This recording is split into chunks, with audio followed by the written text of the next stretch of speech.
Hello, everyone, and welcome to Molehill Mountain, episode 224. Andrew Eisen here. Happy Valentine's Day, Eve.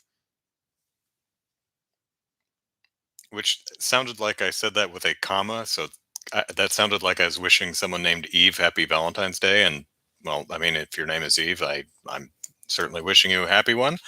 But no, that was meant to be without comma. So happy Valentine's Day, Eve, which is today, the eve of Valentine's Day.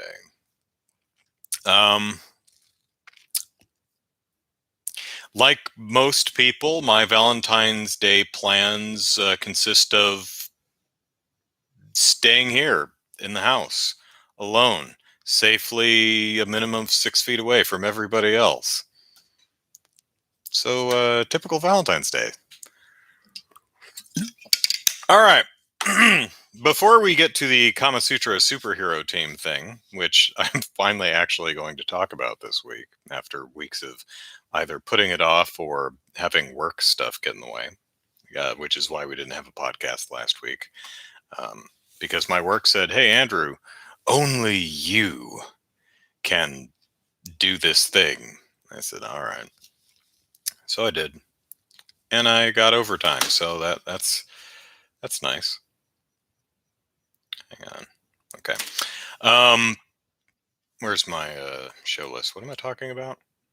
Okay. So for the nearly 3 months, I've been talking about my new PC. Because my old PC died. And so I bought the parts, or I sourced the parts for a new PC, and I got 7 out of the 8 after a couple of months. Everything but the video card, which, important piece.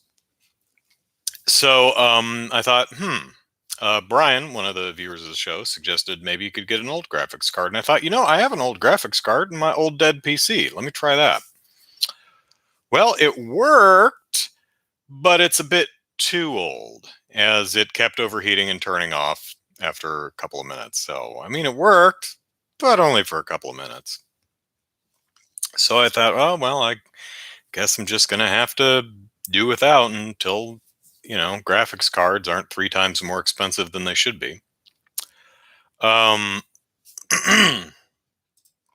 So Kyle Kraus, friend of the show and the person who hosts this show on KNGI, contacted me and said, hey, you want my old video card? It's better than your old video card. Maybe it'll work. And said, sure. So he sent it to me, and it arrived on Wednesday. I know this because on Wednesday I took a break from work and went out for a run and stopped by my mail cubby. I live in an apartment complex, so we've got mail cubbies. And inside was a little piece of paper that said, we were here with your package, but we decided not to leave it. So go to redelivery.com, USPS/redelivery.com or whatever it is, to schedule a redelivery. So there are a couple of reason codes on the little piece of paper that they left. The one that was checked was receptacle full or too small. Well, obviously, our mail cubbies are pretty small. They're really only large enough for a stack of letters. But we do have package lockers, which should be big enough for our graphics card, unless Kyle put it in a particularly big box. And I don't believe for a minute that all 15 to 20 of them, however many we have there, were full. That's never happened. So did they leave it with the at the office, which is right next to the mail cubbies? No. To be fair, pandemic, so Eden, my landlord, is rarely ever in there because why would she be? But they could have just walked over and handed it to me. I was here. I actually originally thought I'd missed them because I was out on the run. I'm like, oh, I'm here all day working. I go out for a run and I miss it. No, they tried delivering it at 10:45 in the morning. I was here. They could have just walked it up to my door. Might have actually been faster to do that rather than, putting the thing back in the, trying to get the package in there. Oh, no, it's going to fit. Put it back on the truck, get the piece of paper, fill out the thing, fill out the other side, stick it in my mail. Probably would have been faster just to walk it over, but no, no, no. So I scheduled it for redelivery on Thursday, which was the following day. Thursday evening comes around and it's not redelivered. It's not in my box. The tracking information for the package has not been updated. The last thing it says is scheduled for redelivery, which was the last update from the previous evening. So I guess I need to schedule a redelivery. When you schedule a redelivery, the first thing you have to do is put in your name and address, and then it verifies if your address is available for the redelivery service. It was, but not the second night. So when I went to reschedule the redelivery, it said, your address is not available for redelivery, which is funny because it was the previous day. So early the next morning, I tried again. And my address checks out. Oh, good. So I click on the next, schedule redelivery, and it says, this function of the website is not working right now. Okay, well, maybe they'll actually redeliver it today.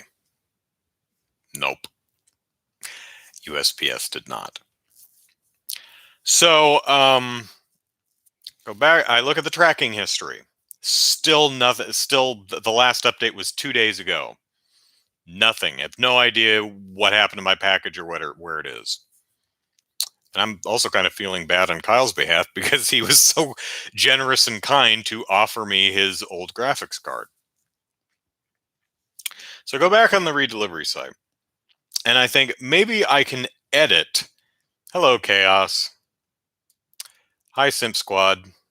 I'm not going to talk about that tonight because I'm only talking about happy things. It's going to be a positive podcast tonight, so I'm not going to be talking about the news of the day. Where was I in my story? So I think I'm going to edit the original redelivery to change the date to the next day or something. Turns out the redelivery was expired, which is kind of funny. Why would you expire something you haven't done yet? It says this is expired, you'll have to create a new one. Okay, so I start the process of creating a new one. I put in the package ID, and it says this package is ineligible for redelivery. Doesn't say why. Now, as you might imagine,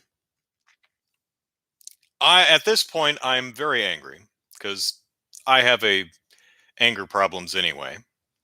So it's nice that I live alone because I can angrily pace back and forth and curse up a storm, and hopefully my upstairs neighbor can't hear me. Hopefully I'm not that loud. But,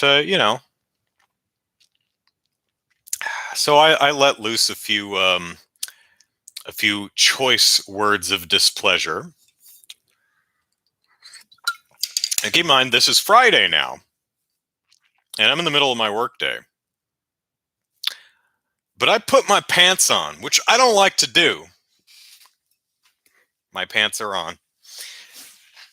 I put my pants on for you, podcast listeners.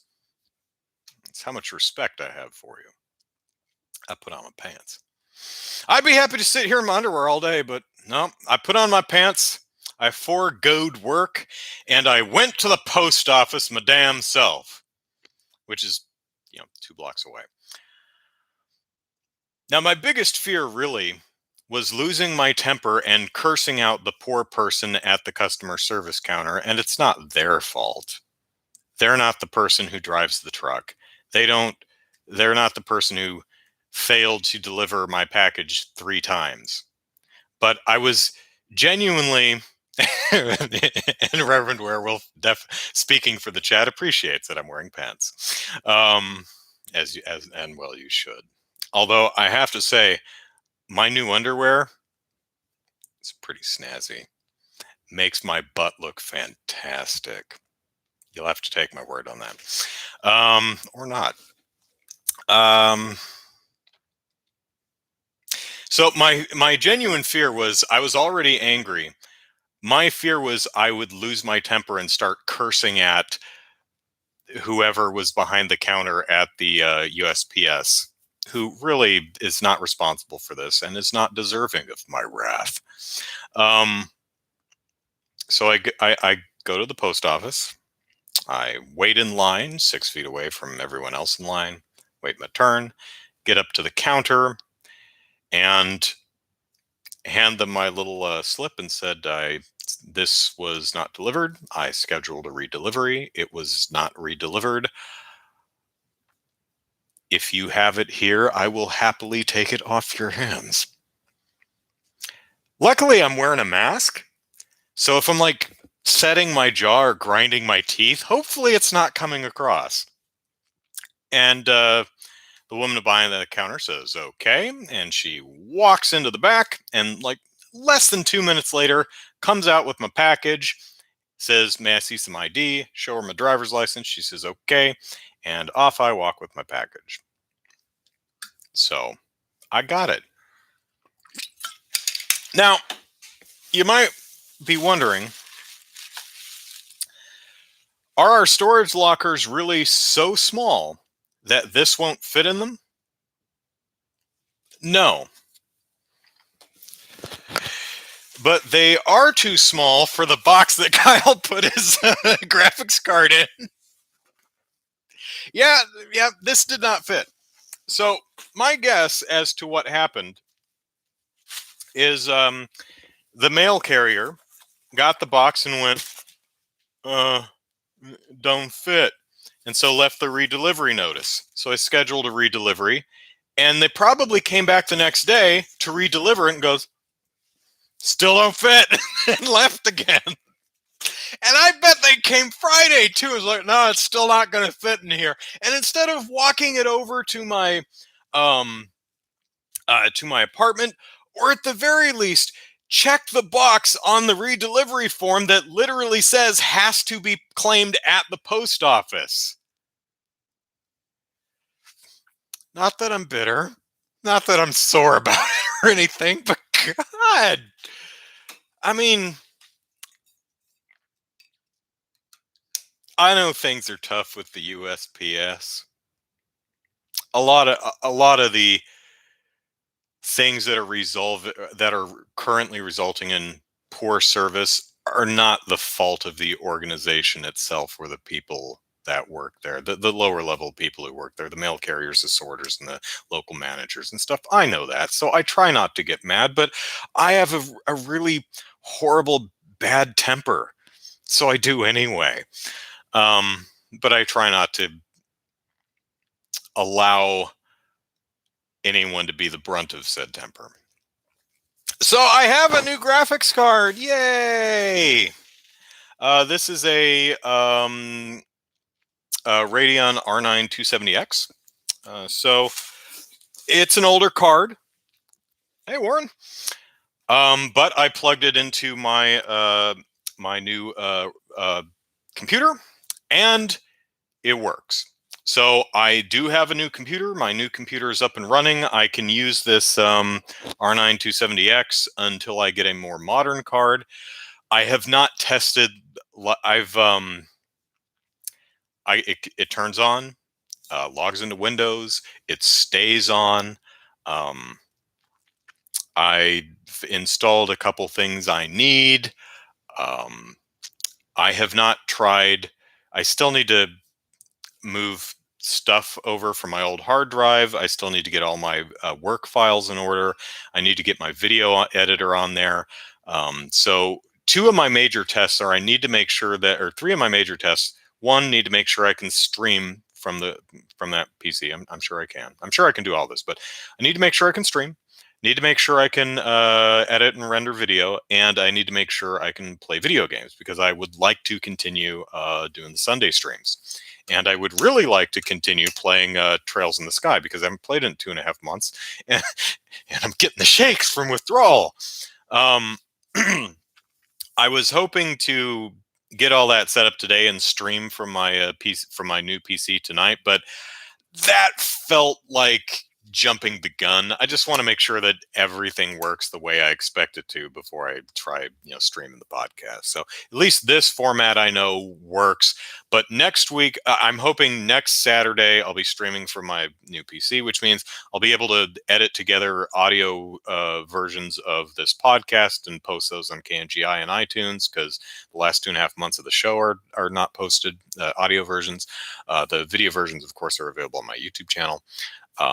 And then next Sunday, I'd like to stream a game and continue on with Trails in the Sky. So that's where we are now. So again, super thanks to Brian for the suggestion of using an old video card, and to Kyle for gifting me his.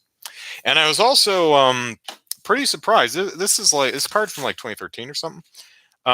He still has the box. I bet he got a rebate. That's why the UPC is not on here. But this is, I mean, the original packaging is intact too. It's not just the original cardboard thing inside that holds the card. Even the bag, that static-free bag thing that computer components are in, was in here. It wasn't just loose in cardboard. So, well done, Kyle. I was talking to another my developer at work, and it's like, yeah, and he does the same thing I do. He keeps the box. He's like, dude, we all do that. I thought it was just a me thing, but apparently all technology PC kind of dorks, we all keep the packaging. So, I mean, yeah, I've even still got the box from Ring Fit Adventure over there for some dumb reason. Werewolf says, is Trails in the Sky on Switch? If not, what do you play it on? Chaos says Steam. Yes, I'm playing it on Steam. It's also on GOG. I don't think it's on Switch. It should be. It's a great game. More people should play it.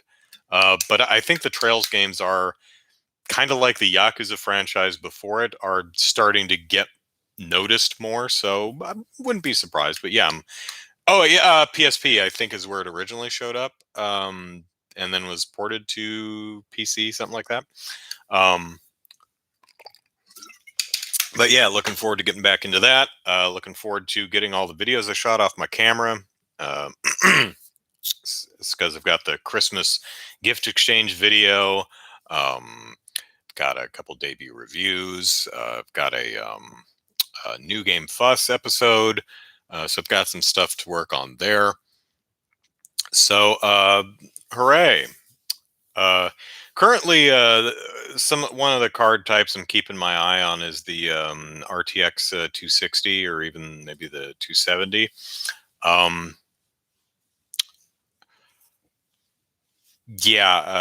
They're still, like, the best deal I can find right now is like $650 for a refurbished version, and that card should really be about $350 new.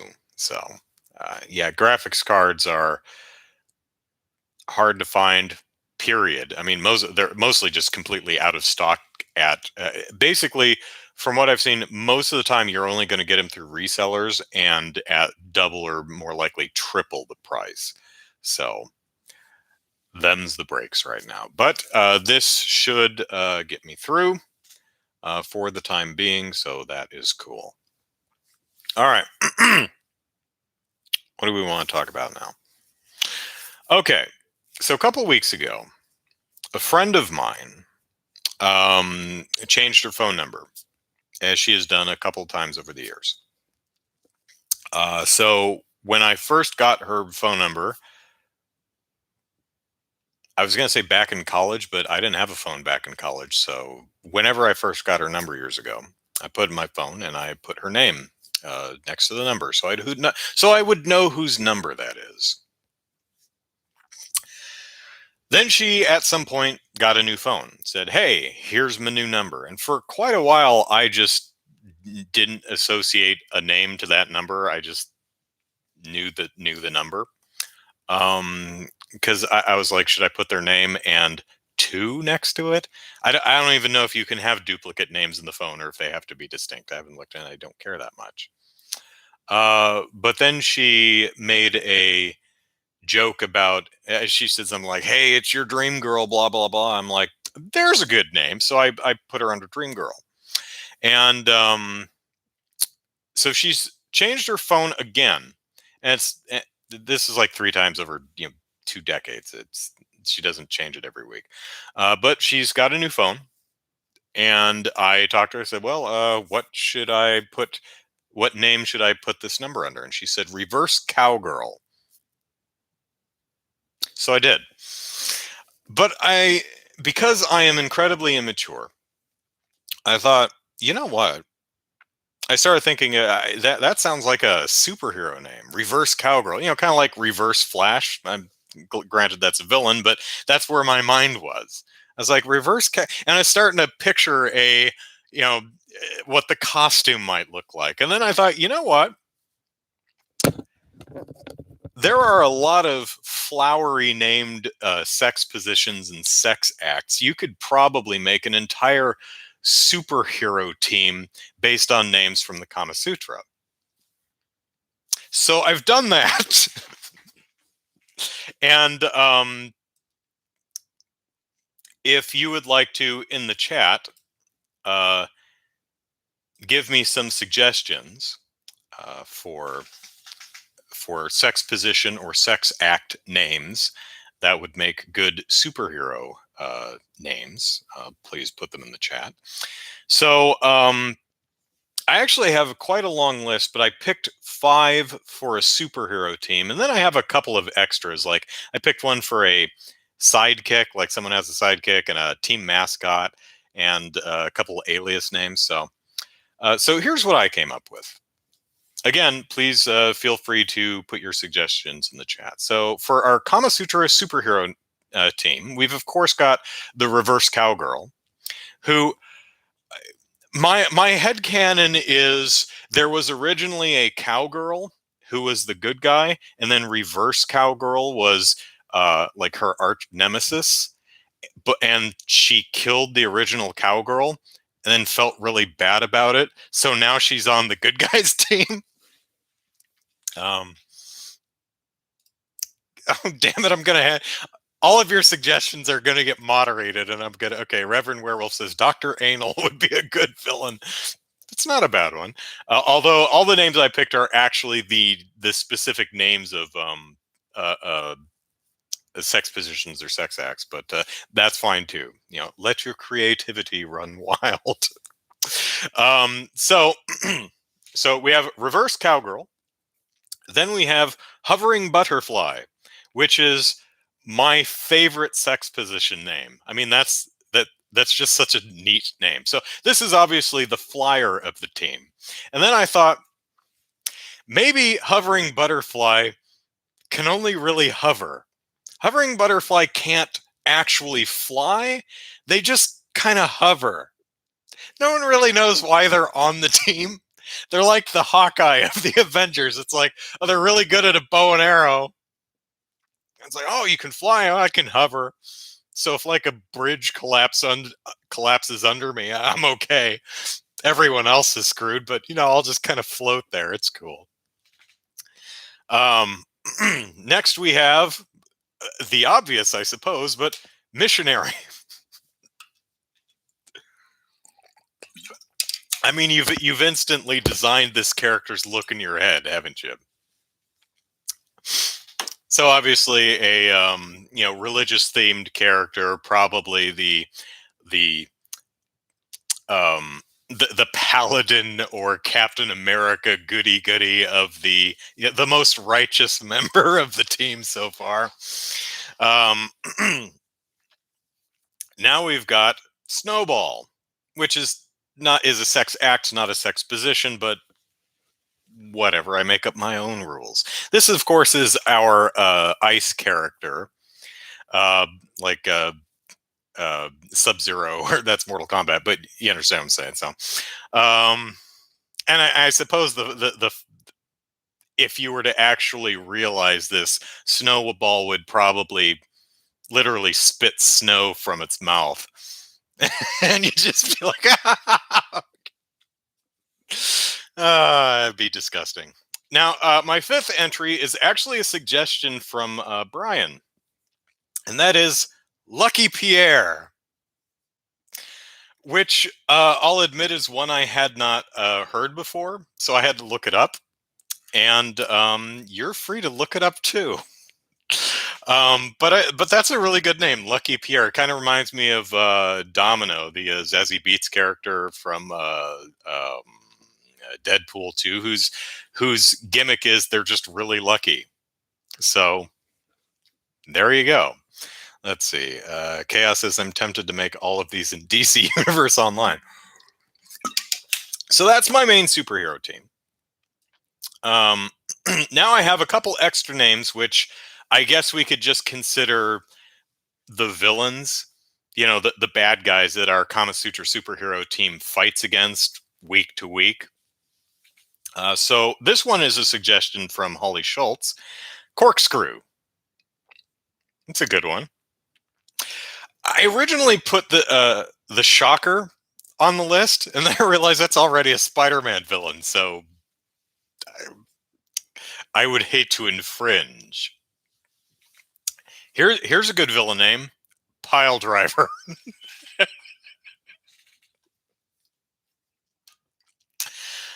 We've got Amazon.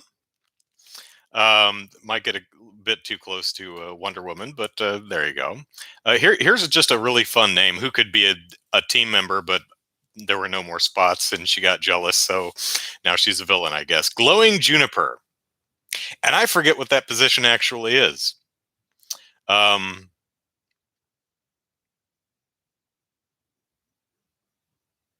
Warren says, I couldn't get any of these. I live such a sheltered life. To be fair, I looked up many lists of sex positions. And here's the funny thing is a lot of the various positions just have several different names.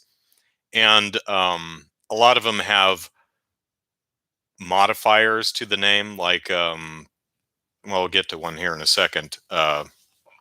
Like Amazon also has Twisted Amazon. So there's there's variations, like Cowgirl, Reverse Cowgirl. There's variations to some of them. Here's a fun one, the Sphinx.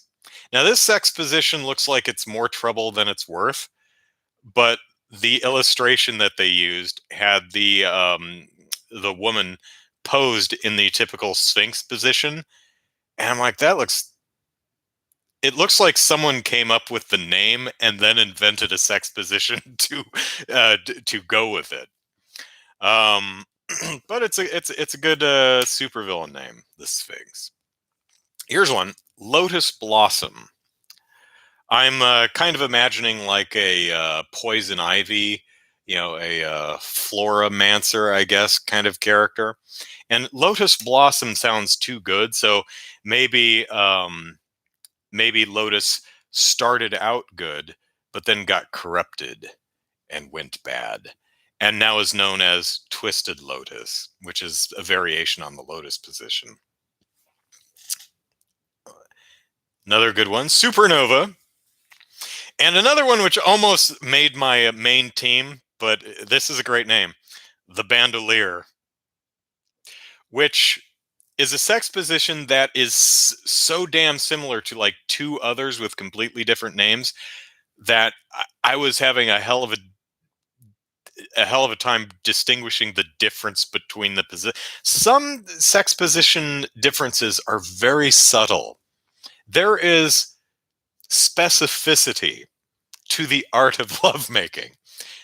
You need to make sure your feet and arms are in the right position, or you may be doing a completely different thing.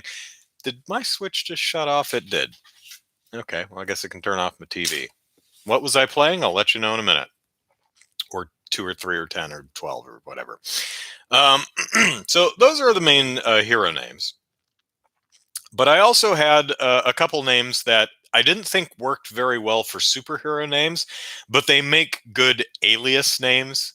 Like Clark Kent is Superman's alias, his secret identity, Clark Kent, or Bruce Wayne for Batman, whatever. So I've got three good alias names: Benoit, Daisy Chain, and Catherine Wheel, which is one you'll probably have to look up. All right. So in addition to that, a couple more. So I thought someone has to have a kid sidekick, right? So Squirt. So someone is gonna say this is whoever on my sidekick, Squirt. And then of course, what superhero team doesn't have an animal mascot? Of course, they were not very creative in the naming. The Kama Sutra superhero team's mascot is just named Doggy. Oh, Chaos is enjoying this. Captain Cream Pie says Reverend Werewolf. All right. Now, here's actually one I'm particularly proud of. Last one, I promise. In addition to our villain of the week characters, we need a world-ending threat. The big bad. The thing that even the bad guys might team up with you to fend off. A Galactus level threat. And I think I came up with one, a name for a big giant monster that works pretty well in this context. Analingus. You can see it, can't you? People, it's Analingus, run! So, I had a couple others, but they were either a bit too filthy just because of the language, or literally racist, which you run into a lot with this kind of stuff. So, I tried to, it's certainly dirty, but I try and keep it somewhat family friendly. Anyway, if any of you want to draw fan art of our Kama Sutra superhero team, Reverse Cowgirl, Hovering Butterfly, Missionary Snowball, and Lucky Pierre, or any of the others, feel free and send them to me on Twitter. I'd love to see it. Um, and Lindy gets all these commission requests for, hey, I want you to draw these characters. She's like, what the hell is this? Okay, so moving on.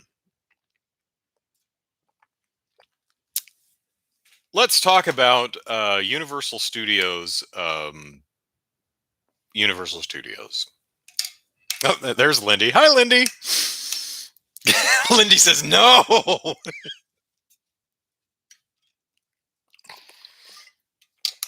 How many people are asking you to draw Lady Demisque crew? What the tall vampire in Resident Evil 8?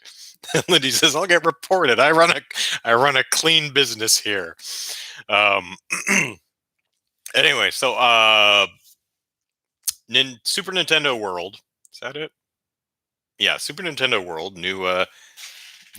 Yeah. That's Reverend Werewolf put the name on there, but I haven't heard anyone say it, so I don't know how to pronounce it correctly. Demi Trescu or it's probably French, and I suck at French. Oh, no one's said draw the tall vampire. Huh.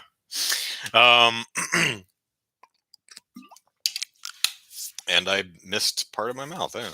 I have a drinking problem, which is a joke I stole from Airplane.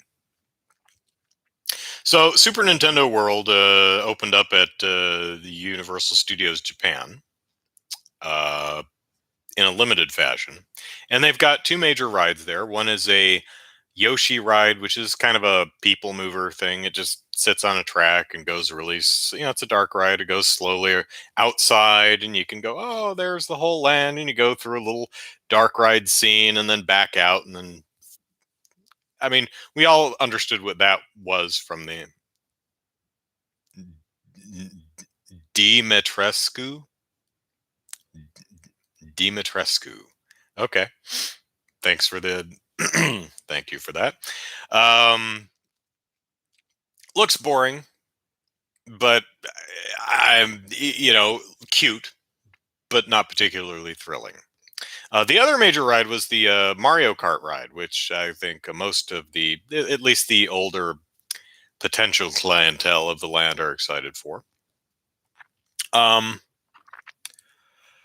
so I was expecting a combination of a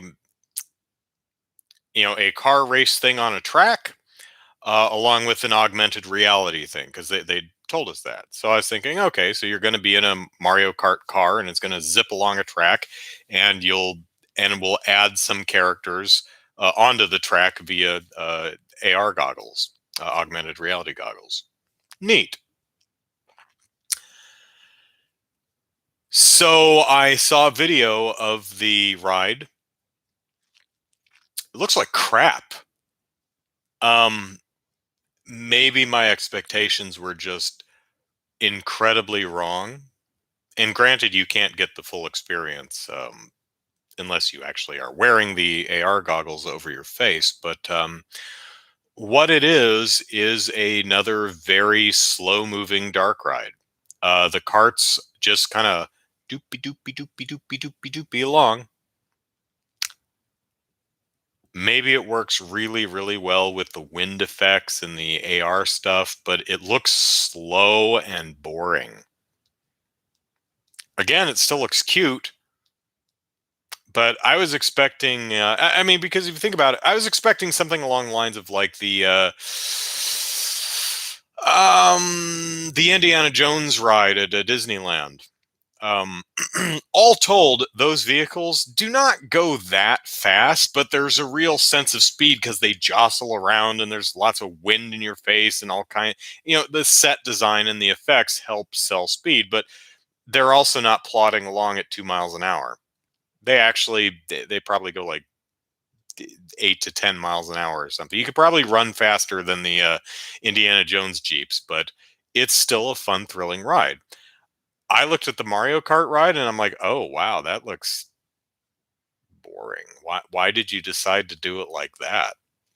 Again, I've not read any actual reviews or impressions of the ride. Um, Maybe it's something you really just have to experience, but well, I'm certainly not going to Japan for that, even without a pandemic. I mean, I'm sure I will go to where is it? Universal at some because I live in Southern California, so that's up in Universal City, not too far. It's an hour and a half or so. Well, those freeways, 2 hours. Um, so I'll probably go to Disneyland. Disneyland. Well, yeah, Disneyland too someday maybe, and Universal Studios sometime in my life, and I'll try it out and see if it's any good. But I was really surprised to see that it's a dark ride.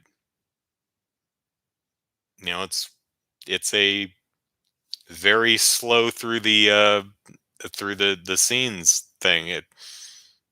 I was expecting Mario Kart to be a bit more roller coastery. I mean, I didn't expect it to go 75 miles an hour or anything. I was expecting the goggles to help enhance the speed, but looking at it, it doesn't look like as a rider you feel like you're racing. It feels like you're sitting on the track while the other characters race around you and you're trying not to get run over. Again, that's just the impression I get from seeing the ride as it's definitely not meant to be presented. So, who knows? Let's see. Werewolf says they need an actual Mario Kart track with bumper cars modeled after ones in the game. Yeah, I mean, at Disneyland, I don't know if they have it. I have. This was new. I've not been to Disneyland in over 20 years, but they added the Cars area at Disneyland, which has a Cars track, which is essentially a go kart track. I was expecting something kind of like that, just on rails, not free driven, and augmented with the AR glasses. That's what I was expecting. I was not expecting something like Pinocchio or the Snow White ride, only with AR glasses.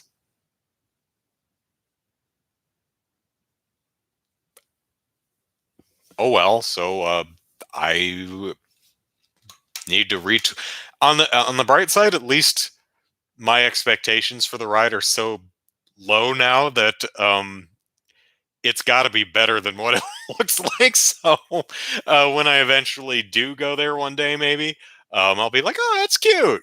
I won't be I'm glad I actually took a look at the ride, because if I just popped, I would have been like, oh, yeah. I mean, it's okay.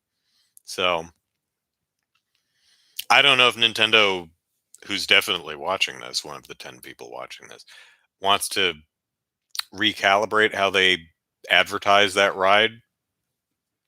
But I think a lot of people were expecting the Mario Kart ride to be a bit faster, to be a little bit different than what it really is. What it is probably just fine, but I don't think it's what a lot of us were expecting. Or maybe that's just me. Warren says, I get the feeling it's aimed at a young age group. The age group thinks it's fun. Oh, I have no, if I knew it was a slow, dark ride from the start, I probably still would have said, why are you doing it that way? Is it do you just not have the space to make a larger thing? I don't know. But also Mario's all ages. That stuff's the Yoshi ride strikes me as a for really young people. Just a nice, quiet, calm, slow, easygoing ride to relax on. Mario Kart is the fast-moving, exciting, one. But no, they're both just really casual, nice, relaxing, slow. Although the AR stuff is very busy. There's a lot going on, a lot to see and look at, and you actually do. It's kind of like a video game. You have a steering wheel and you fire. You hit the horn to fire shells at the various other racers, and they do react to being shot with shells. So that's neat.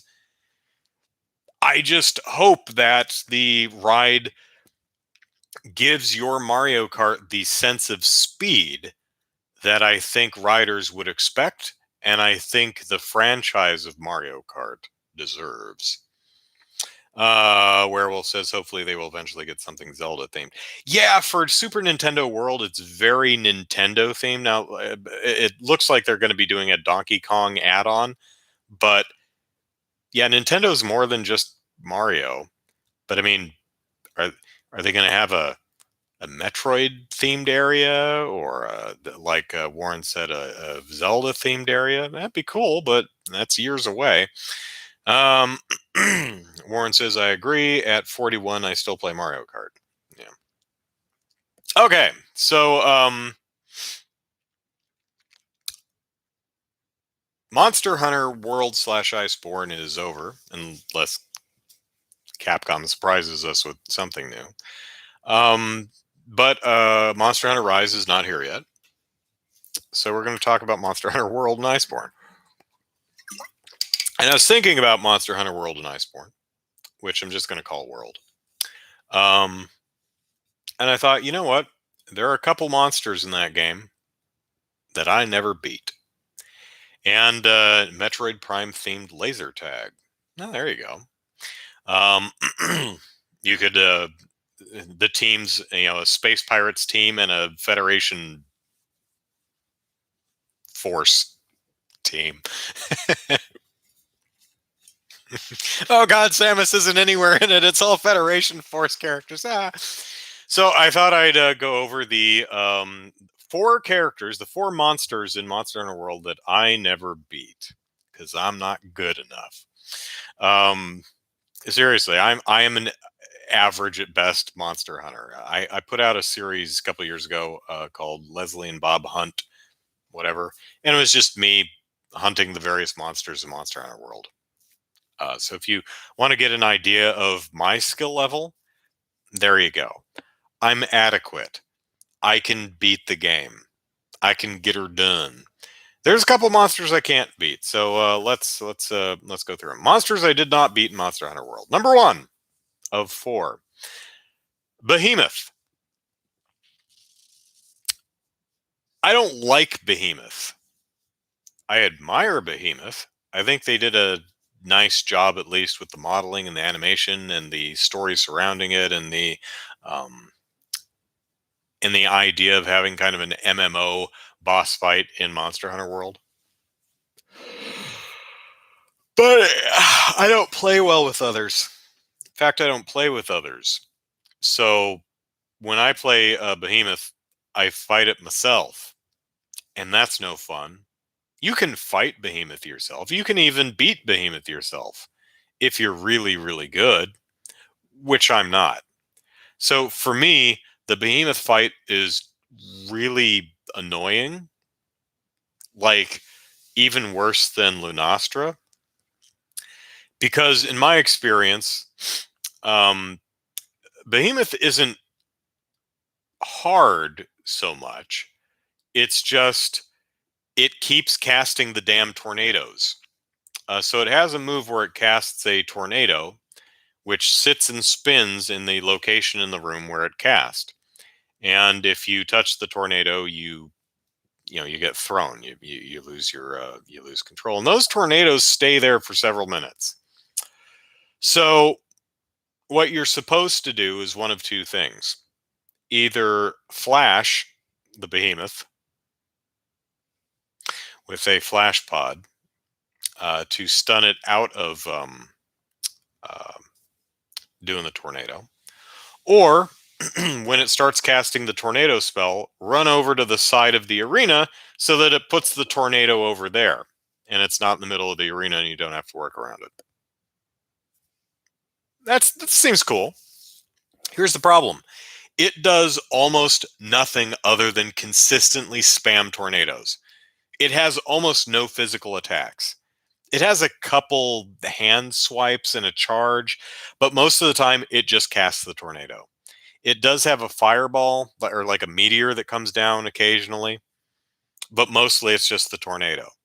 So, yeah, you can flash it out of doing tornadoes, but you're either going to run out of flash bombs or it's going to become immune to the flash bombs.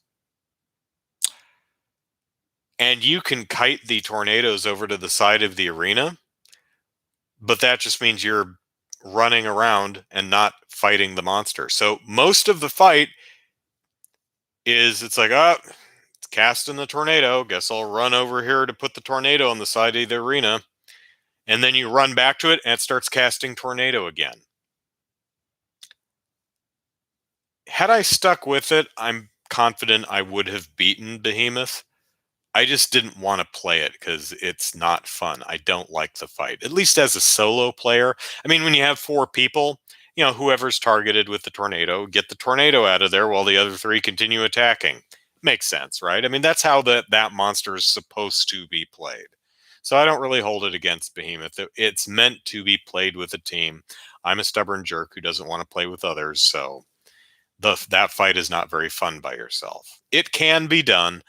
I didn't want to do it, so I never beat Behemoth. Number 2, Kolv Taroth. I love Kolv Taroth. Kolv Taroth does not love me. Kolv Taroth is another siege a monster that's meant to be fought with multiple people. So the original version of Kolv Taroth, you're supposed to fight it multiple times and chip away at it. And I actually ended up saying, okay, I'm going to buckle down and try this. And I spent several hours getting Kolv Taroth to the point where she would actually fight me instead of just wander past. Because I'd sit there just doing SAEDs on her butt all day and she just genuinely did not care.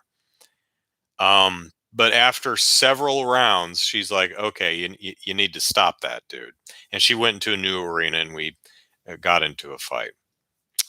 And I think at some point I just got bored and didn't want to play it anymore. Now, Call of Tarath was released in Master Ranks, meant to be soloable. Cool. Unfortunately, there's a DPS check. What that means, for those who don't know, is you have to do a certain amount of damage in a certain amount of time, or she gets bored and she leaves. So it's about, there are no damage numbers, or rather hit points for the monsters displayed on screen. So I don't know how much damage you have to do, but the time threshold is about 6 or 7 minutes. I was never able to meet that threshold. I'm just not good enough. Couldn't do it. And there is genuinely nothing more frustrating than a monster that just up and leaves. Especially since that particular fight, it's like, I think I'll try Call of Tarath today. Reverend says, I only beat extreme version of Behemoth once, and that was in a group. Goes on to say, I got every one of Culve's weapons except for one. Yeah, I didn't get any. Which is a shame, because the weapons are great. Like, a lot of the Culve weapon, the Kajar stuff, was like the meta for quite a while. But that's why they put her in master rank, so that if you weren't playing in teams, you could do it. But then they put a damn DPS check on there, and I'm not good enough to meet the check, whatever it is. And the frustrating thing, other than the fact that it takes like 5 minutes to get into the fight, because you have to start the quest, and then you have to load into the quest, and then you have to run down to where Call of Tarath is, and that's like a solid 3.5-4 minutes right there, from start to end. Then she walks away, and it takes a minute to get back to the gathering hub, and then you have to start the whole. You can't just restart it, and so that test quest just particularly is annoying because it takes so long to get back into it.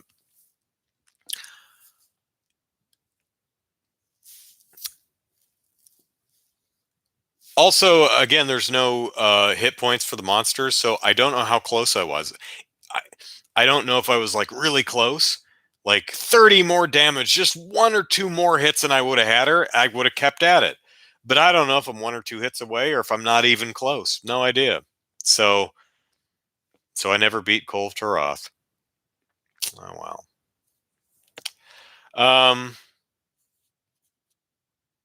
I think I had the same problem with the low rank version. I was fighting her in her arena, and she just leaves after a while. I don't know if there's a DPS check there too, um, but yeah, she just kept running away on me. It was just never meant to be. So number 3, Safijiva, another of the siege monsters that you're supposed to fight with multiple people, and I don't. That one has a 20-minute time limit. The idea is to keep breaking parts to weaken Safijiva, so that you do round after round until you weaken him, until you finally put him down. Using end game equipment and armor, weapons and armor, and focusing exclusively on one limb, keeping it tenderized, using weakness exploit and all that jazz. I would focus on one limb for the entire 20 minutes, and it would not break. I don't know if I just suck, which is completely possible, or if there's something about the fight that I'm just not understanding. That's possible too. I can break Safijiva's back.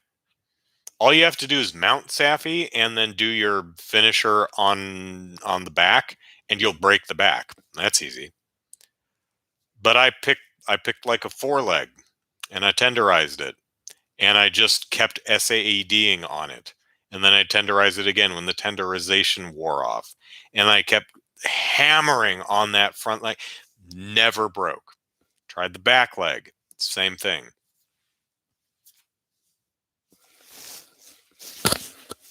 I don't know. So each time you beat the monster, the level goes, you know, and you're supposed to drain the energy from all 3 levels. At the rate I was going, I would have had to fight that damn thing like 20 to 25 times. I genuinely did not want. For 1 kill, no, not going to do it. Even when apparently they updated the Safi'jiiva fight to scale to 1 and 2 players, I couldn't tell any difference. Still could not break any of its parts other than its back inside the 20 minutes. And the energy level drain did not seem to be draining any more than it was before. So there's probably something about the fight that I don't understand, or maybe I just suck, or a combination of the two. Either way, I've never beat Safi'jiiva, which is a shame because Safi's weapons and armor are, especially the weapons, are still meta. And I would have liked to play with them. Oh well. And finally, the last monster I never beat, Fatalis. Because you have to beat Fatalis in 30 minutes. And I can't. I keep running out of time. I fairly consistently get to the point in the fight where the Dragonator comes online. What point in the fight is that? That's the point where I run out the clock. But how far into the fight is that? I have absolutely no idea. I don't know if that's like the final push. I don't know if that's the halfway mark. I have no earthly clue how close I am to putting Fatalis down. I just keep running out of time. I have no doubt that if it was a 50-minute quest, I could put Fatalis down, but I just can't do it in 30. I'm not good enough. Oh well. Can't feel too bad about it because Fatalis sheds parts like something that sheds parts a lot. I don't have a good analogy for this. I made a lovely pair of Fatalis pants out of the parts it just dropped. So I didn't really need to beat Fatalis. Because it drops all of the parts you need for weapons and armor. None of them are exclusive to carves or quest rewards. So I got my Fatalis stuff. So that's cool. But I never beat Fatalis because I can't do it inside of 30 minutes. Just not good enough. Oh well. Like the DPS check for Kulv Taroth, I would love to know how close I am. It's like, am I almost there? It's like, oh, you're so close. It's just, oh, you're almost there. Just give it another try. Or it's like, yeah, you're not even close, man. Yeah, you would need another 5 to 10 minutes. Yeah, you've only got Fatalis. You've only done about 75%, gone through about 75% of Fatalis's health. You got another quarter to go through. I don't know. So. Reverend Werewolf says Fatalis does its big fire attack 5 times. After the 5th time is when you know you're about to beat it.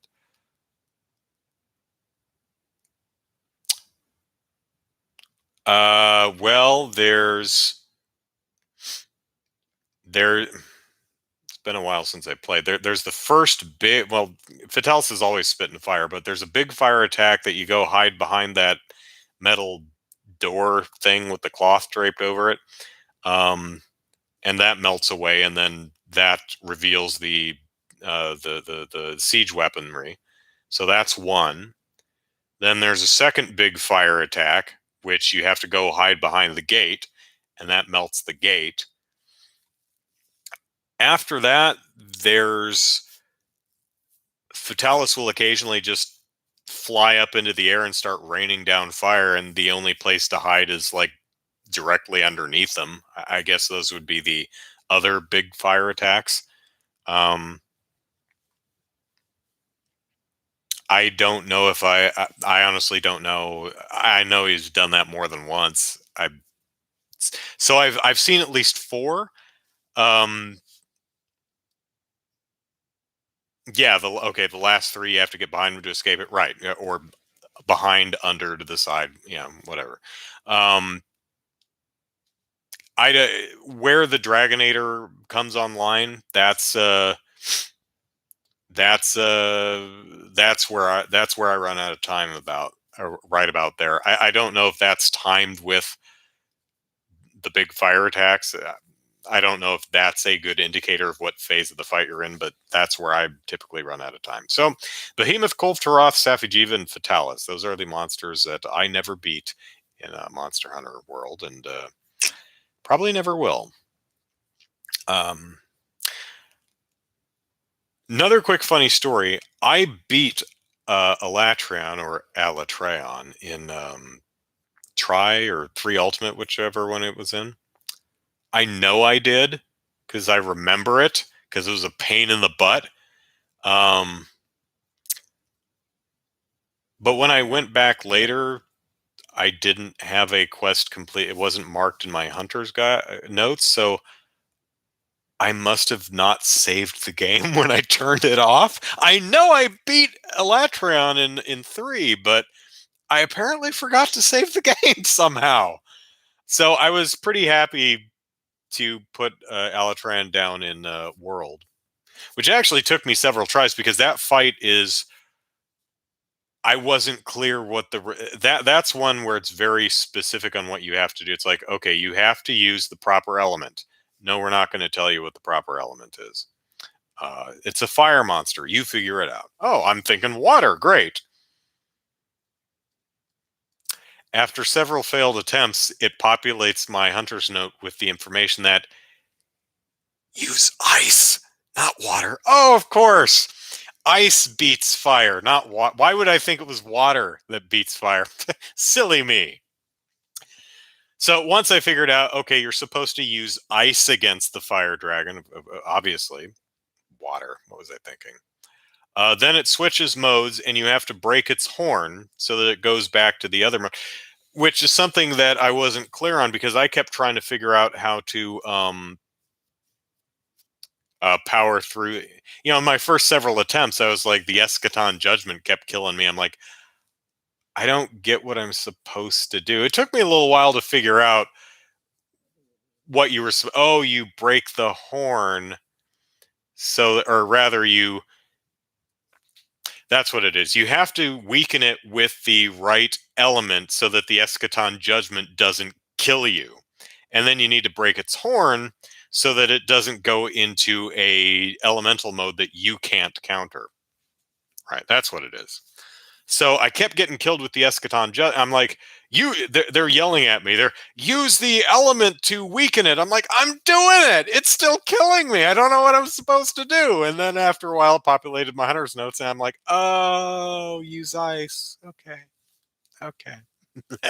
So once I figured out what you were actually, how you're supposed to play that monster, I was finally able to beat it. But that took me several tries. Like 8 to 10, solid 8 to 10 tries to put that sucker down. It's a hard fight to begin with, and to end with, you really need to know what you're doing. That's not a just hit the monster. You need to know what you're doing. You have to play with intention. So, still fun. Next up is Rise. Okay. Am I going to bring back the Leslie and Bob series for Rise? You love that. I love that show. Oh, undecided, but probably, maybe, sure, I can. If y'all would like to see Leslie and Bob return for Monster Hunter Rise, certainly I can do that. All right, one more. We're at 8 o'clock, but I have one more that I want to talk about. So my birthday was last week. Well, like almost 2 weeks ago, and my sister has this weird knack. She bought me a video game for my birthday, and she has this weird knack of buying me video games that I'm just about to pull the trigger on. One example of years past is Tomb Raider. I was like so close, the 2013 version. I was so close so many times to actually buying that thing. and I just didn't. And then she bought it for me. So same thing happened here. For the past couple of weeks, I have been a hair's breadth away from pulling the trigger and buying Xenoblade Chronicles Definitive Edition because I played the original. I played about a third of it, and then I got irritated at one point in the game, and then stopped playing, and then just never went back to it. And then the Definitive Edition came out and said, "Well, I mean, if I'm not going to pick up where I left off, it's been 8 years since I played the game. I'd have to start it over. If I'm going to start it over, I may as well just do the definitive edition." Um, Hang on a second. Ah. So, and since I haven't had my PC, so I couldn't play Trails in the Sky. I was thinking I'm having RPG withdrawal. I'll buy this, and a bunch of times I was so close to buying this, I just didn't, and then she got it for my birthday.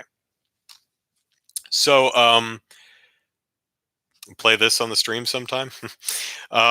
There's a couple things I want to play on the stream, but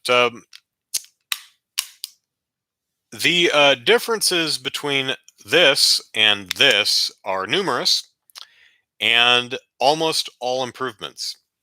However, there is one change that I really, really, really do not like.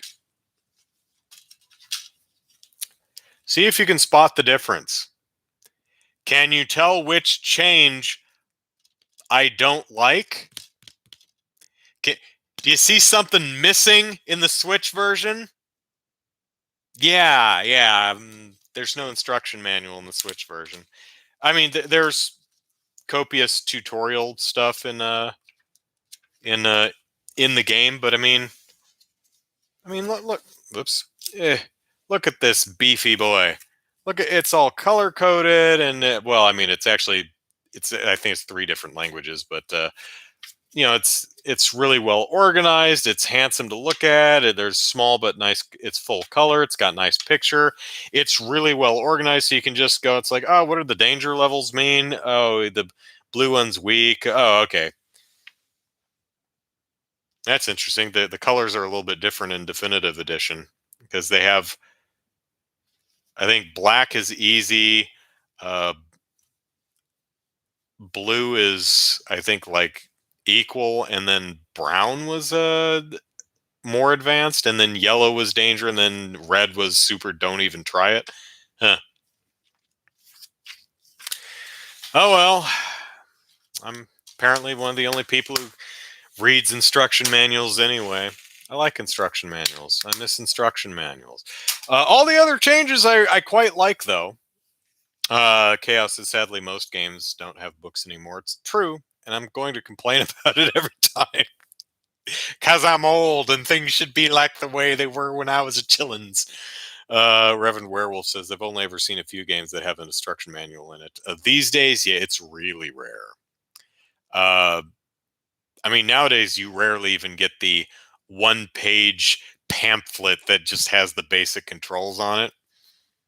Oh well. But visually, it's a nice step up. They went a little cartoony anime with the character designs, but they are attractive. So I give them a pass. What I'm particularly impressed with is they completely redesigned the UI and the menus. Oh man, it is so much better. Still not perfect, but oh man, it's so much better. The HUD is you can now see what's going on. The HUD is a lot less intrusive. In the original version of the game, you had um, just this side of the screen taken up with stuff. You had the bar thing on the bottom. You had all the character portraits and stuff on this side. You had information up here, and then each of the enemies had their own little. This is name tag hovering above it and moving around. It's like I can't see anything. I have no idea what's going on. So they really did a nice job consolidating the character portraits and all the other stuff, and giving you a lot more room to work with and see the actual game. So that's nice. The menus have been redone, and are so much cleaner and easier to navigate. So, good job, Monolith Soft. Uh, you're still not great at UI and menus, but this is a hell of an improvement over the original. Werewolf says Code of Princess EX and Blaze Blue Cross Tag Battle had the OST in them in these GameCube-sized discs. I thought that was pretty cool. The yeah, this has most of the songs are remastered, and it has both versions. Uh, and you can and the menu actually separates it out to battle music and I think background music. So you can have like the original background music with the new battle music. So neat. Um, the animation is still pretty wonky.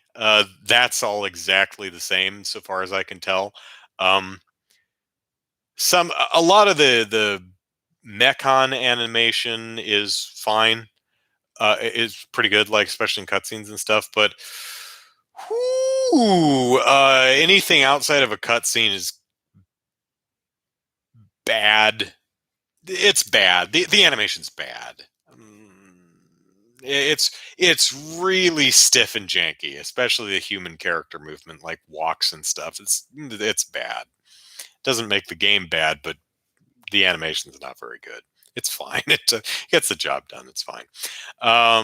It still does this weird thing where every time you talk to a character, every other character in the world just fades out of existence.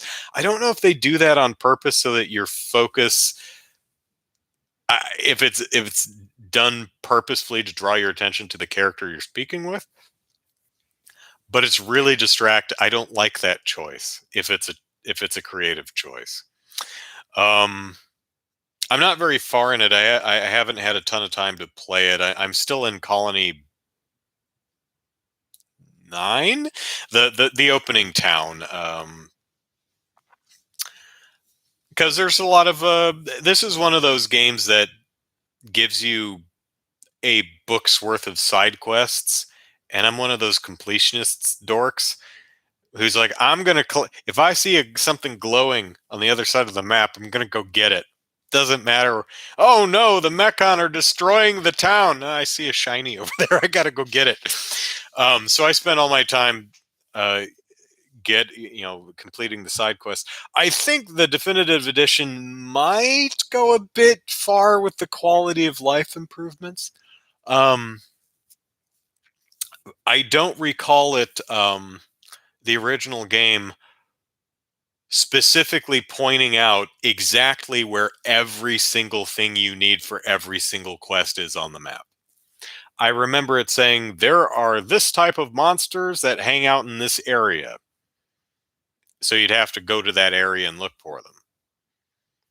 If you're looking for this particular shiny, this is the general area they spawn in. So wander around until you picking up shinies until you find what you're looking for. Now everything is just labeled with a big red exclamation mark. In fact, you can waypoint particular side quests and follow the dotted line. I feel that goes a bit too far. I mean, it takes all of the actual thought out of it, and it's just go to the point on the map and do the thing. You know, I'll have to play more through the game and see if it's see how it shakes out. But it feels a bit too much quality of life. Although I do like the fact that they changed the time indicator to a digital clock instead of that weird sun moon rotating around the outside of the map that they did in the original game, which once you figured out what it was, you were like, oh, that's a clock. Okay, now I know it. Yeah, the digital clock works better. Um, I also think I actually haven't. We're almost at that point where I am at the game that the Mechon are attacking the town. I was actually playing it this afternoon until the podcast. The Mechon are storming Colony 6, 9, 13, whatever it is. Um, So one of the characters is going to die. I'm not going to spoil who in a 10-year-old game, however old it is now. But they should have. Maybe this character is revived later in the game. I didn't get that far. I played it for about 30, 35 hours. And then I looked a while later and I was like, oh, wow, that's only like a third of the way through the game. That's a long game. The character that dies, maybe this character comes back. I don't know. But they should have stuck around a little bit longer because they die way too quickly for you to really care.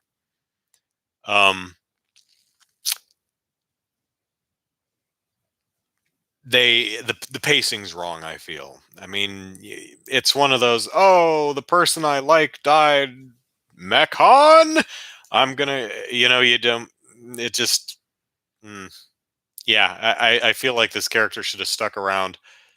Maybe they should have just said, hey, go visit Colony 6 and do some quests, and that character would accompany you, and you'd learn about each other and be all cool, and then you'd get back and the colony is attacked and that character dies, and oh, so sad. I will avenge you. As it stands, I still think that character exits a bit early.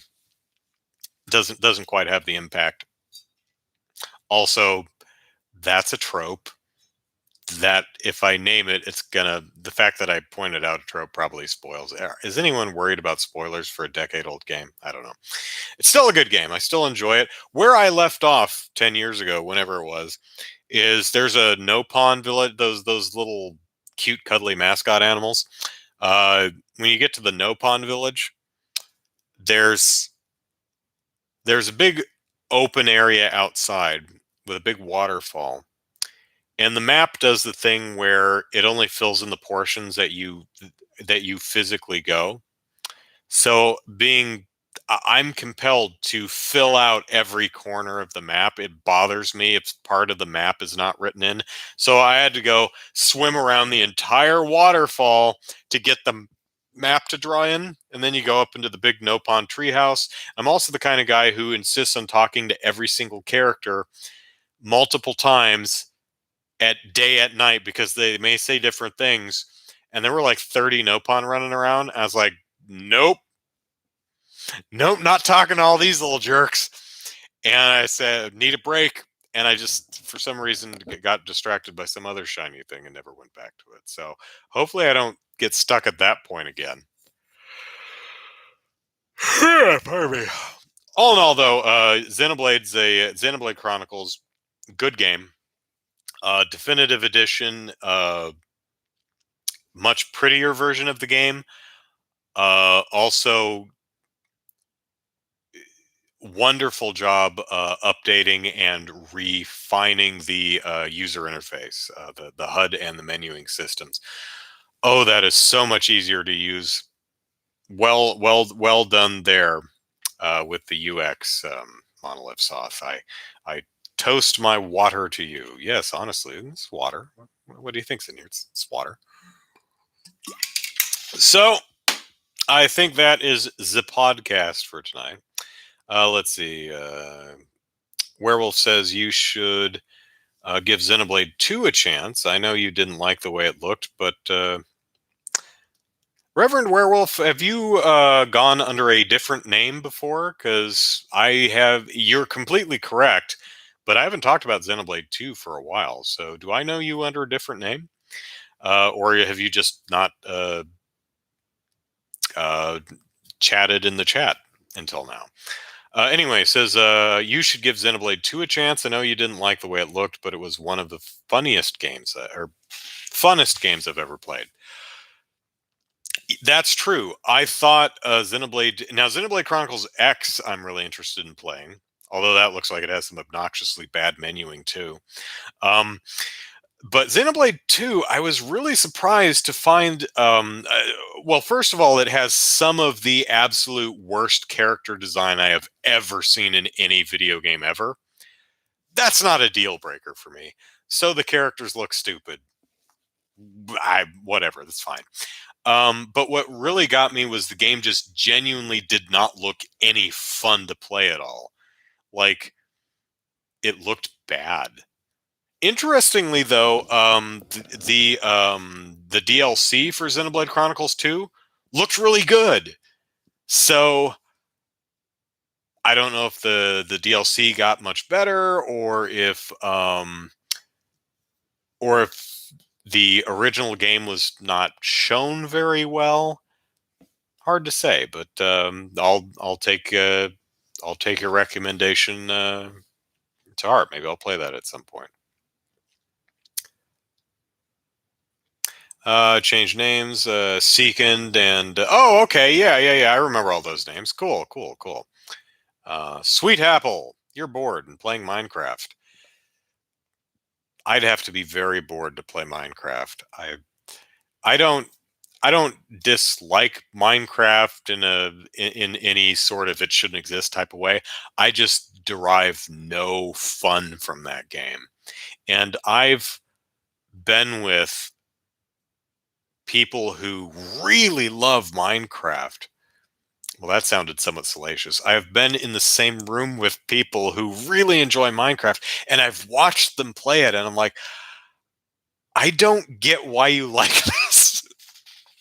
But I also remember sitting on the couch with my stepsister Tracy when we were kids, and she was watching Beavis and Butthead and laughing her ass off, and I was watching the show trying to figure out what the hell was so funny.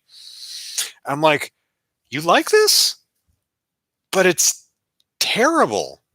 I mean, in every conceivable way, it's bad. It's like Dragon Ball Z. Terrible in every conceivable way. So Apple says my dad doesn't like Minecraft either. He plays the EA Sports game. Oh, all right. Yeah, there was one.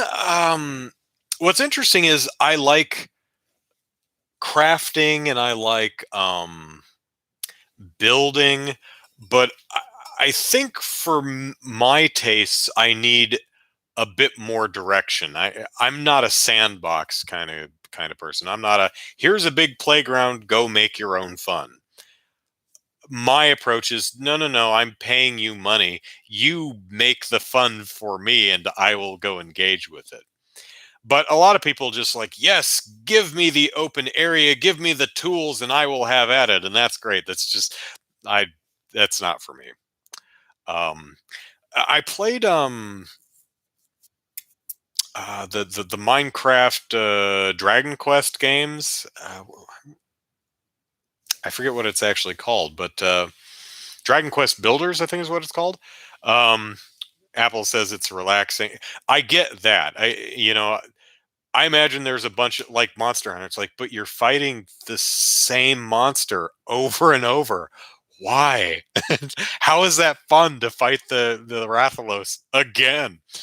So, Sweet Apple and I are yep, Builders. That's what it was. So I played Dragon Quest Builders, and I like the aesthetic of Minecraft.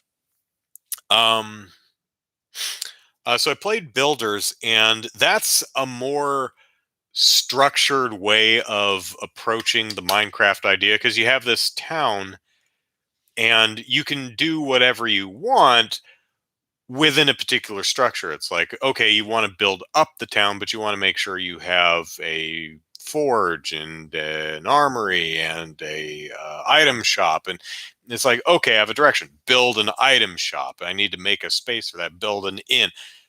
That I dig. What I just I did not like the combat in Dragon Quest Builders. It it was too it's just waving your sword. It felt kind of like the combat in some of the Elder Scrolls games, like 3 and 4, where you just kind of wave your sword and it doesn't feel like you're really connecting with anything. You just wave your weapon at something until it drops, it falls over dead.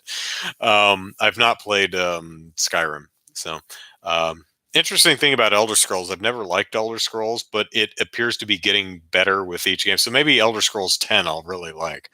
Um, Sweet Apple says Animal Crossing is boring. Yeah. Oh, Werewolf says it's the same for me. I tried to give Animal Crossing a chance, but couldn't get into it.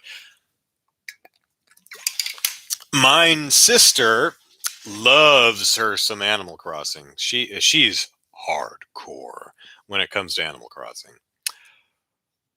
I gave Animal Crossing a try on the GameCube back in the day. I rented it from Blockbuster Video because they had like 5-day rentals. And I thought that's with this kind of a game, you can't just do an overnight. You need to relax with it and play it. So I rented it for a week. And I admire it. I appreciate it. But I'm like, yeah, that's not for me. So, but yeah, for some people, one of whom is my sister, oh, she loves that game. Yeah, but Animal Crossing I find just terminally dull.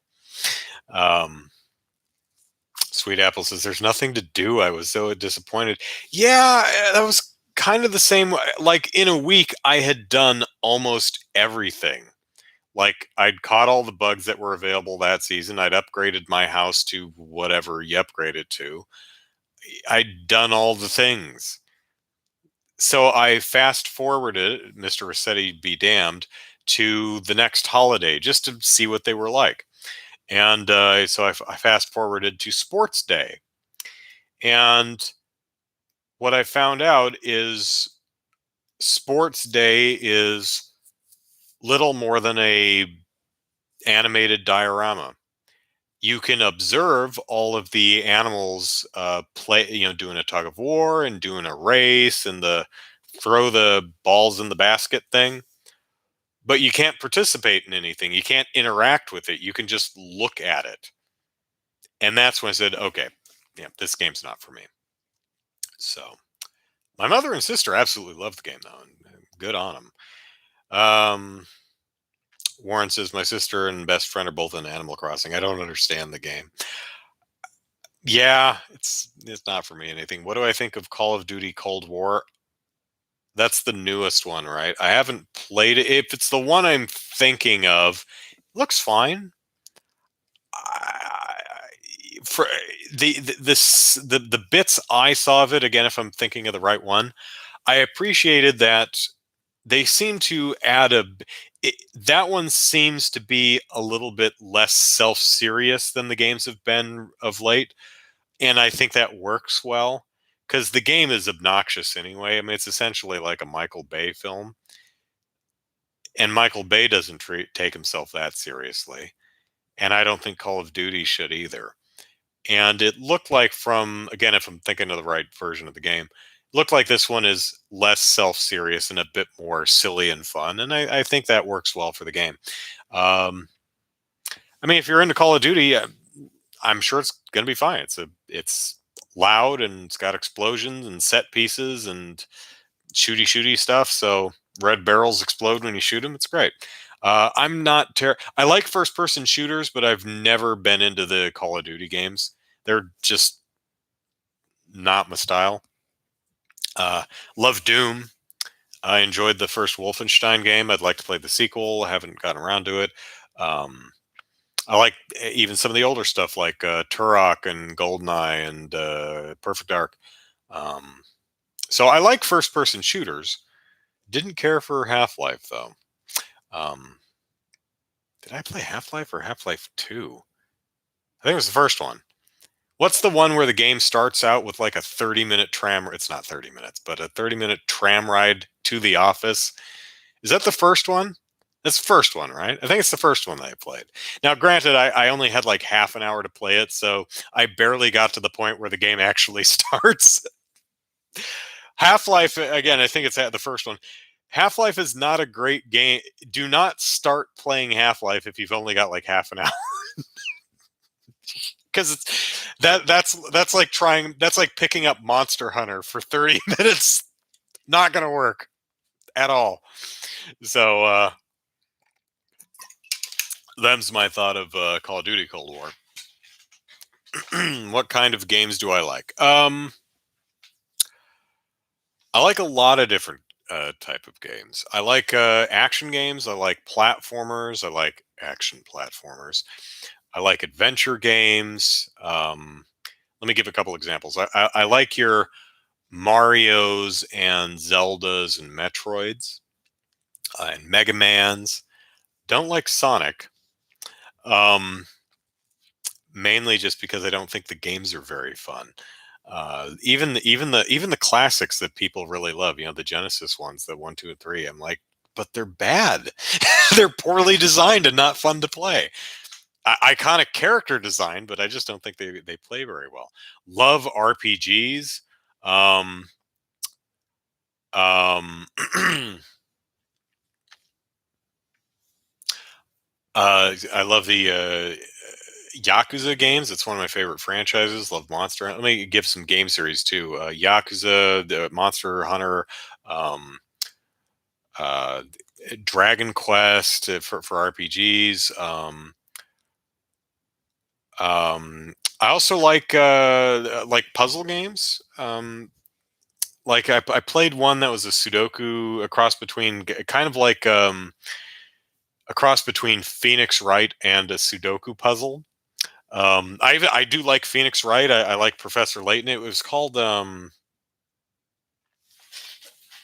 what is it called? Hang on a second.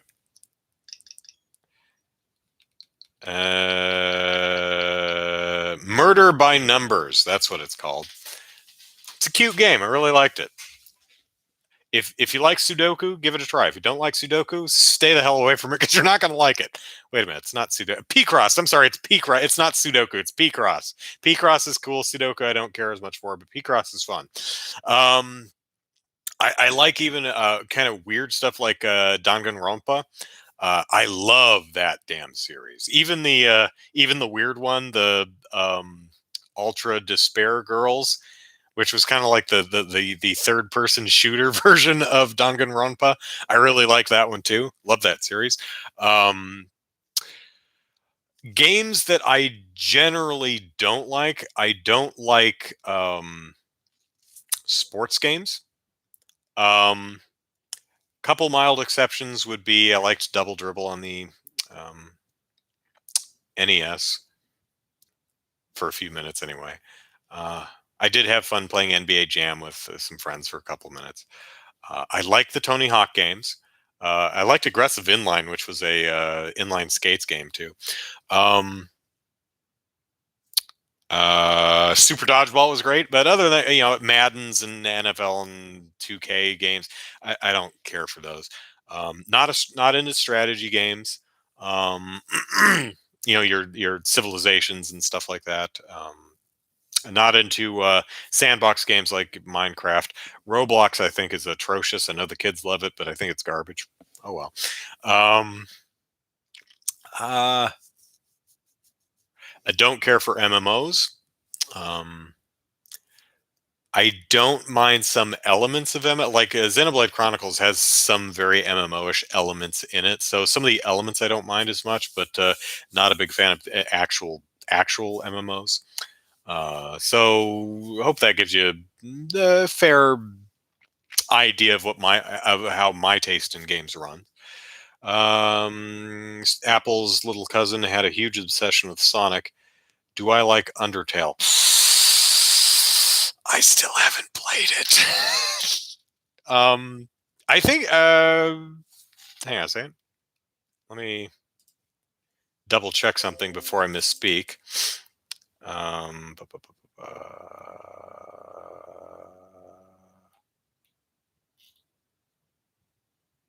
yes. One of my very lovely viewers bought me Undertale for Christmas.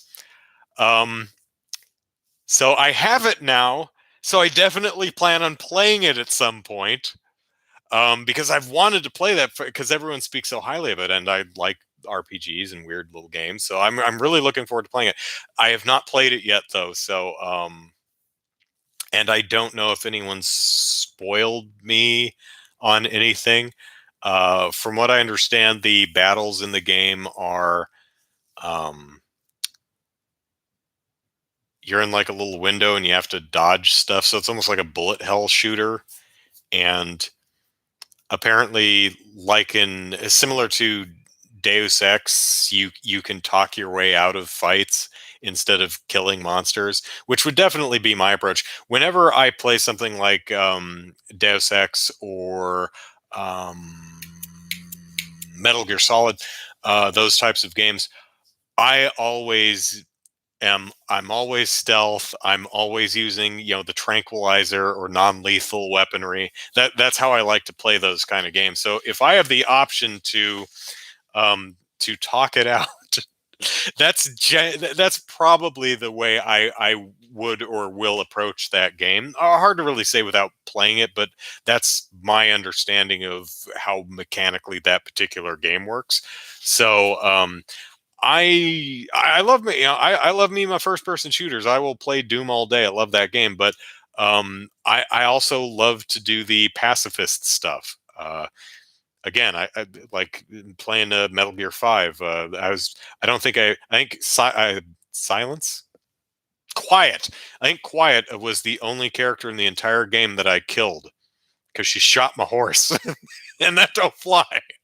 Uh, Everyone else they tranked and kidnapped with that damn Fulton device. You tie them to a balloon and they go wee. Oh, that's so damn funny. Love that. Um,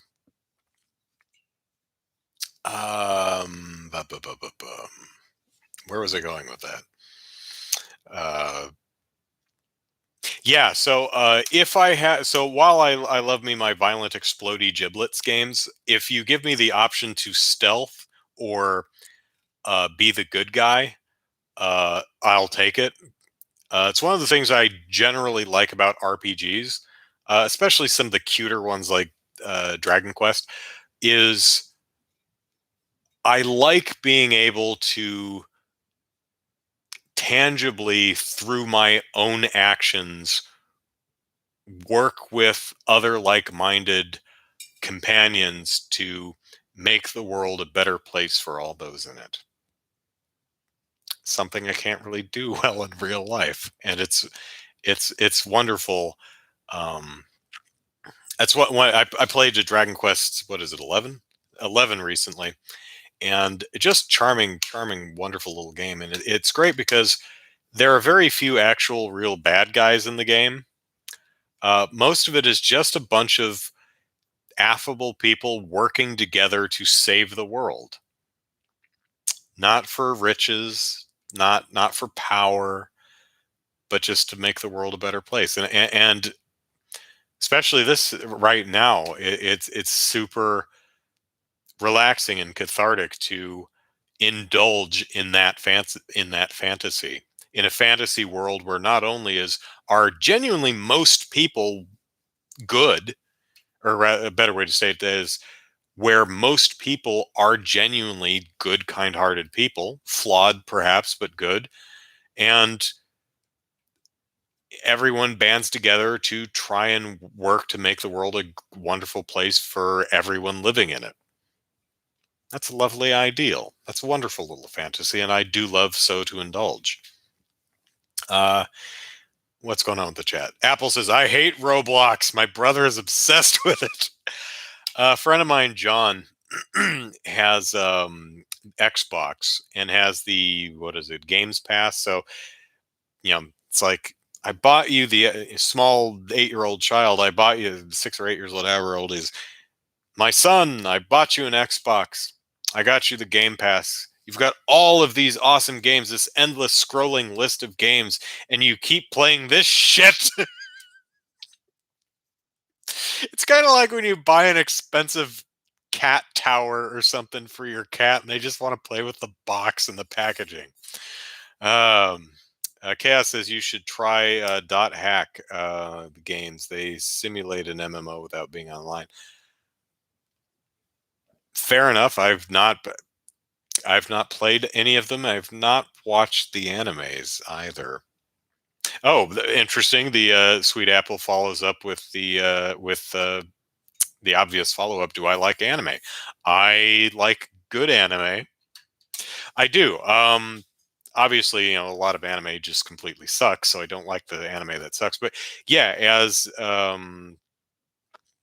yeah, I do. What am I watching right now? The final season of Attack on Titan is, I think, the only anime I'm watching currently. I did watch through recommendations from the chat. I did watch Talentless Nana and Akudama Drive.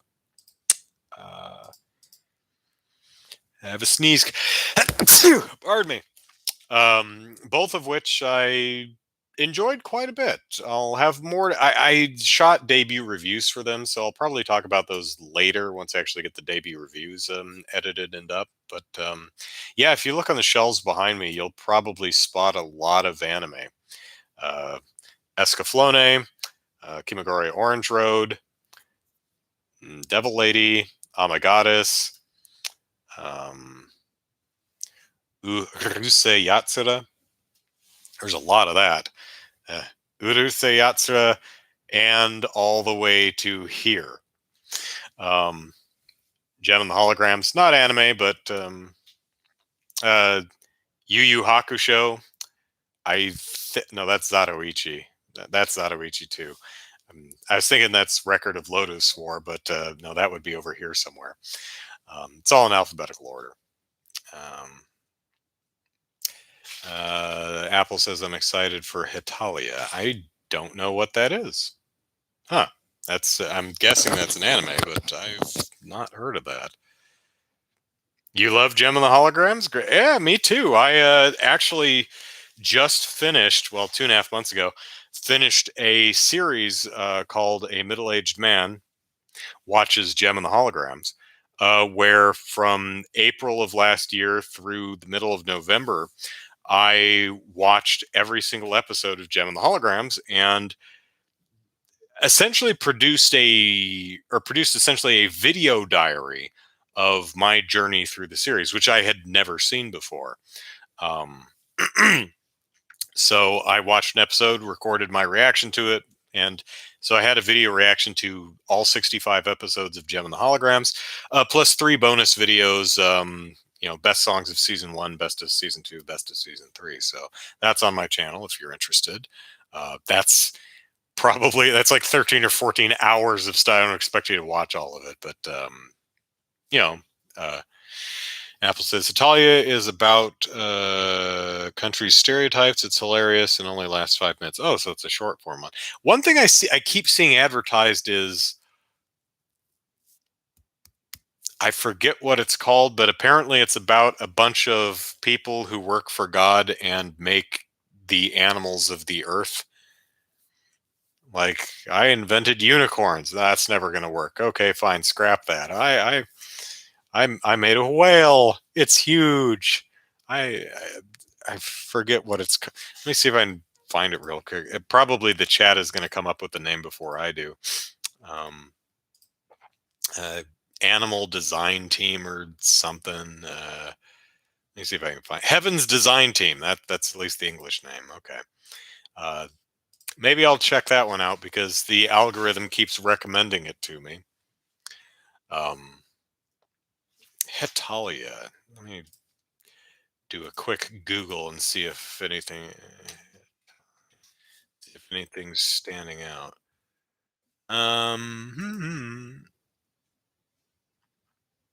Nope. That's looking at art from it and not ringing a bell. So that one's new to me. Do I think GTA 5 will get a Switch port at all in the Switch's life cycle? No, I don't.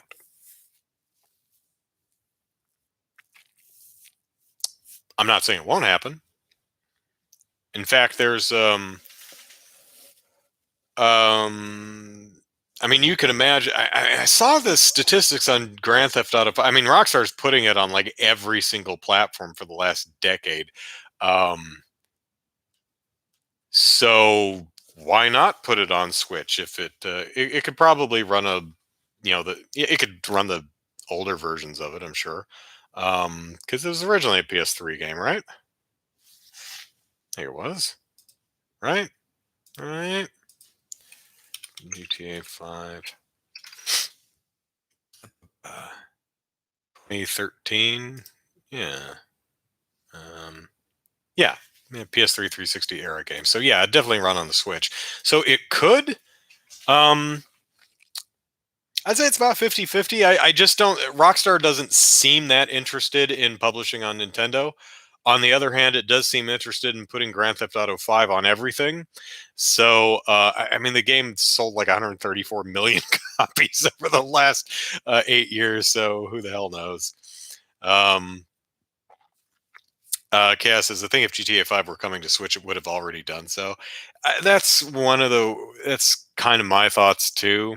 I mean, the Switch has had a really large. I mean, it's almost 4 years old now. Rockstar knows the audience is big, so it feels like if it was going to put it on there, it would have by now. But you never know. Robert Cabrera, hello. Um, oh, you're the one who asked about GTA 5. It could happen, but if you're pointing a gun at me and saying guess, my guess is no. But people really seem to enjoy the game, and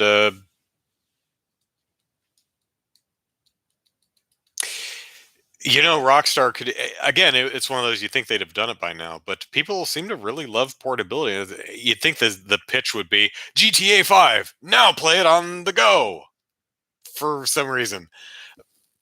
Mm, I don't. I don't feel the Nintendo of today is squeamish about Grand Theft Auto on the console. I doubt it's Nintendo saying no to Rockstar. It feels again. I have nothing to back this up. It's just a reading the tea leaves. It seems like Rockstar is just not interested in Nintendo's platform.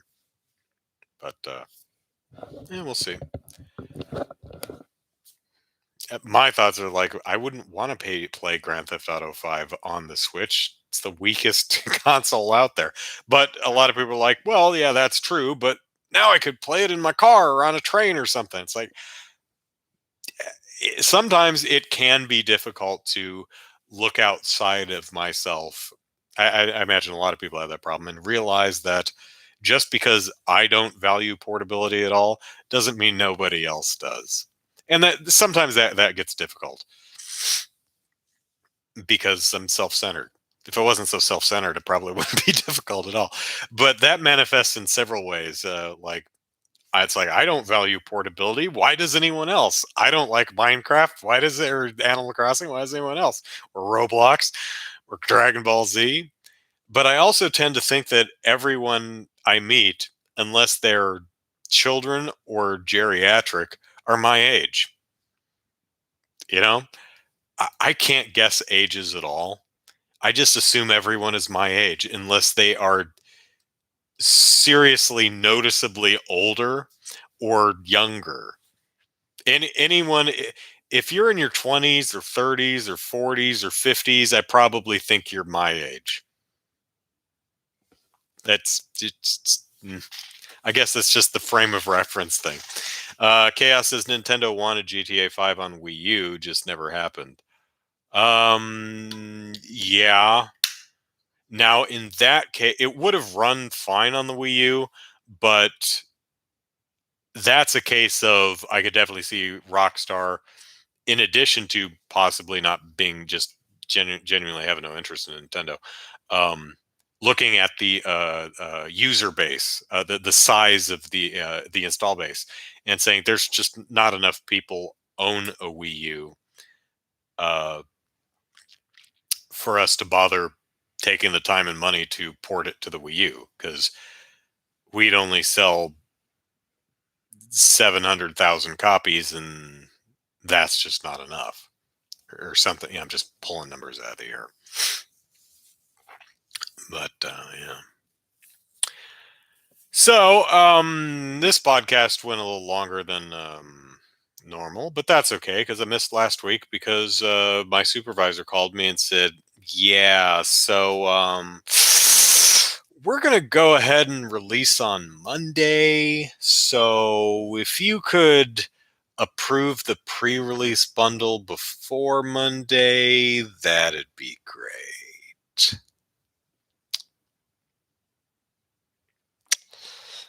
Really would have rather played Xenoblade Chronicles Definitive Edition, but who knows what the future brings? I'll certainly jump at a chance for overtime. You know, This isn't this is not equivalent to industry crunch. It's just this doesn't happen every weekend. It's not terribly common, but sometimes stuff happens. It's like you know I can step up and put in some overtime for a weekend. It's fine. In fact, I actually had to do that this week. We've been having problems, and it's one of those things that it's like it works in my house. Um, like it's like we're having load problems or something. It's like at these large events where you have 80 devices connected at the same time. Maybe that's the problem, but I'm not out there to troubleshoot it, so I don't know. We do actually have someone who's out there. It's like, how come you didn't pick this up in your testing? It's like, well, I mean, because see the table there? See all the crap sitting on my table? That's the sum total of all the devices I have. That's 15 terminals and tablets of various stripes. Those are the 750s, the 850s, the HT368s, the Samsungs, and the Acer A40s and A30s. And I also have an A50, but we're not using those. And I also have a Tab 7A or whatever, but I haven't taken it out of its box yet. I have to go through that device and see if it actually works. See if we can use it. So it's like it's like I tried to reproduce it here. I had 15 devices connected, but everything worked fine. It's kind of like there's just some things I can't test in my home, like nested access points in a wireless mesh. I can't do that. I've only got the one access point, and I can't just walk down the street, go outside, walk down the street, and plug in the access point outside. There's no outlet, and I don't have like several hundred feet of extension cable. I guess I could go to the next building and knock on something. Can I plug in an access point in your apartment?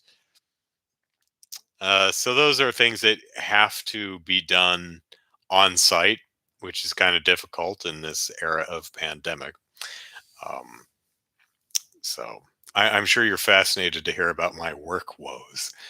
Um, I'm just grateful I still have a job because it was touch and go there for a while, and it's still always up in the air. I tell you, every time we have an all hands meeting, my stomach clenches because it's like, oh God, are, are we doing a round of layoffs? Uh, it's it's not fun for anybody. So, but I'm doing okay, and I hope you are too. So I think that is where we will end it tonight.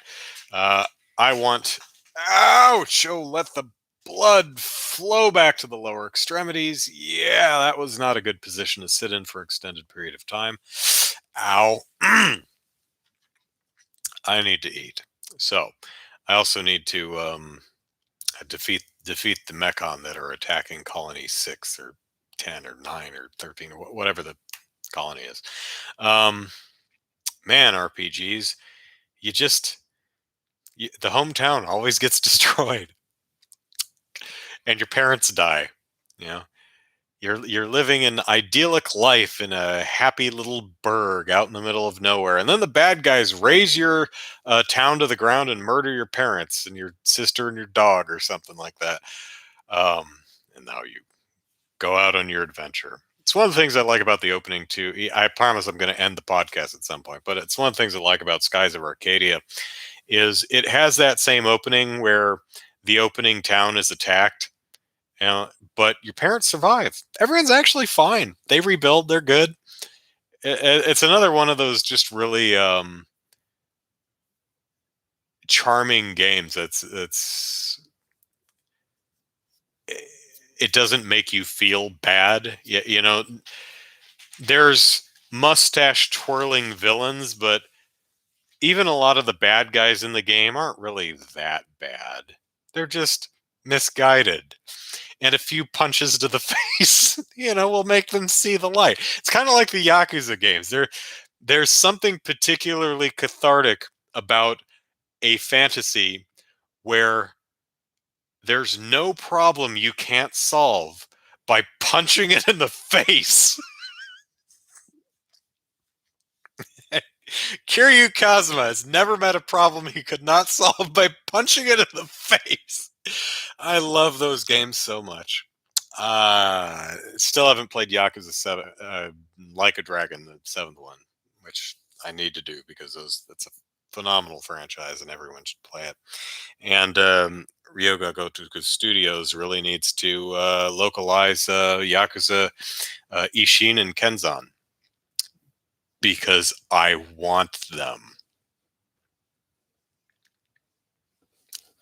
And that's the sum total of it. All right, dinner time for me. So thank you all for hanging out with me this evening. Hope you had fun, and hopefully I'll finish setting up my computer and be streaming from that next week, and we can resume Sunday game streams, and I'll get back to releasing other videos like debut review and stuff like that. So fingers crossed. All right, everyone, have a good week. Happy Valentine's Day tomorrow. Happy Valentine's Day Eve today. And I'll see you next week. Take care, everyone. Bye-bye.